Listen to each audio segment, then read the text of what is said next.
So Final Fantasy XIV kinda has consumed my life for the past 2 months. After almost a year of trying on and off to get into it, something randomly clicked, and now here I am having put more hours into this game than I put into schoolwork during my last 2 years of college. I've completely fallen in love with this game, and since I was already starting to make YouTube videos, I thought, hey, let's find a way to get FF14 into this. And here we are. Anyway, my name is Jay, and welcome to Tour of Erozea, the show where I'm going to go through almost all the duties in the game and go over what I think about them. Today we're going over Sastasha, the first duty of any kind that you'll unlock in this game, and with that, let's get started. To go over the dungeon's background a bit, Sastasha is a cave that acts as the home base of the Serpent Reavers, a band of pirates under the control of one of the Sahagin tribes. From here, the Reavers have begun to go out and pillage various towns in Lenosha. You and several other adventurers are being sent here by the Grand Company known as the Maelstrom in order to investigate the cave and see if pirates are actually based here, and if they are, put a stop to them once and for all. This is the first dungeon any player gets access to, and it acts entirely as the player's introduction to the basic dungeon mechanics of the game. In lore, it's essentially a test as a way for the Grand Companies to see what you're made of, and in a gameplay sense, it's a quick way to ease new players into how one of the main forms of content in this game works. So, on that quick note, let's talk about some of the things this dungeon actually introduces to the player. So right at the start of the dungeon, after you face your first few enemies, there is a small side path that leads up to a room with a small note on the ground. This note just gives you a hint for a small puzzle later on in the dungeon, but most people ignore this for reasons I'll get into when I actually talk about that puzzle. Following this, in the first large room, you'll run into a few giant clams that spawn other enemies. Now I find this kinda interesting since they basically exist to introduce the player to two separate mechanics.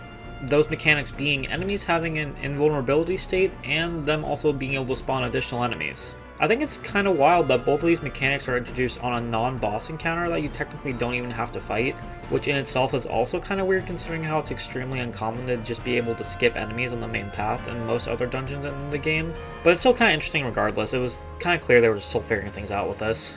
Immediately after this, you run into that puzzle I mentioned like 30 seconds ago, and basically all you do is pick the coral color that matches the color and the note that you picked up a few minutes ago to reveal a hidden switch. The only penalty for this is that you have to fight 2 more enemies if you mess it up, so most people kind of just ignore the note and fight the enemy since it's just faster to run ahead and do that than it is to pick up the note. This is probably a good time to mention that throughout the entire dungeon there are several side paths you can take that may seem a little confusing for new players. So they're a little interesting because they add a false depth to the dungeon, but they don't really offer much of anything, which is most likely why once we hit the patch content between A Realm Reborn and Heavensward, they kind of stop doing this and make the dungeons more linear over having pointless side paths. After all that, the final mechanic of this dungeon is this room where you have to fight a ton of enemies in order to get a key to a door, to then kill another dude and get another key for another door. It's a nice little intro for new players to introduce them to keys in dungeons and how they can be needed to progress. I think them doing a double key grab like this, while a little tedious in how it was executed, does work well to reinforce what it introduces and show how multiple different keys can be incorporated into the design of these levels. It's not the most graceful execution of this idea, as I said already, but at its core, get a key to open a door for another key works well enough for an introductory dungeon. Follow it up by running through a sea of enemies from this room to the boss, and that's really it for major mechanics in this dungeon, outside of the boss fights. So on that note, I think it's time that we talk about the boss fights in Sastasha. First up we have Chopper, a big leopard thing that spawns after you complete the switch puzzle I mentioned earlier.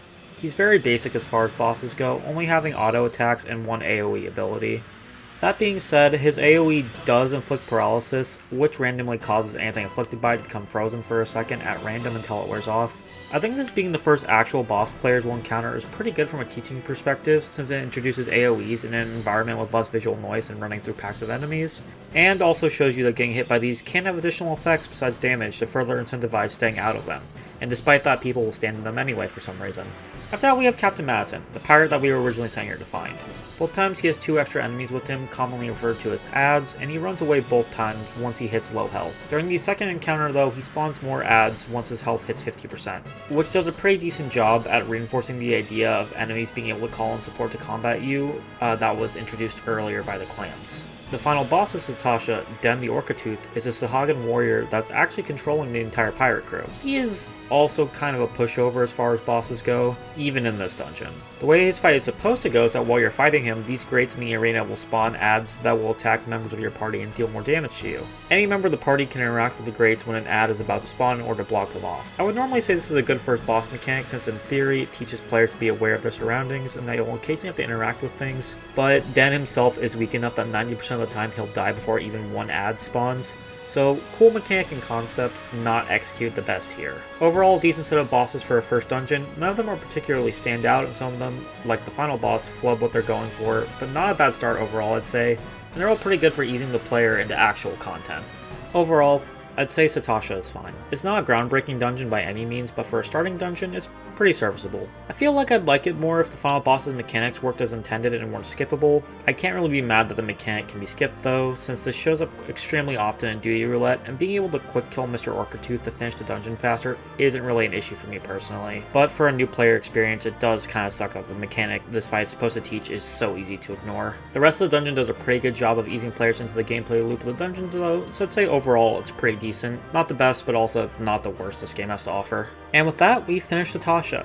This is a more experimental thing I wanted to do in between working on Jay Talks About Games episodes, so apologies if this was a little rough. Comment down below what you thought, and be sure to subscribe if you want to see me make more of these. Also make sure that you check out the other videos that should be up on the screen right now that my friends and I have been working on. I personally think they're pretty cool as well, with my main thing being, of course, Jay Talks About Games, because I'm Jay and I talk about games. Anyway, that's all I got for today. I've been Jay, and I'll see you next time for another tour of Eorzea.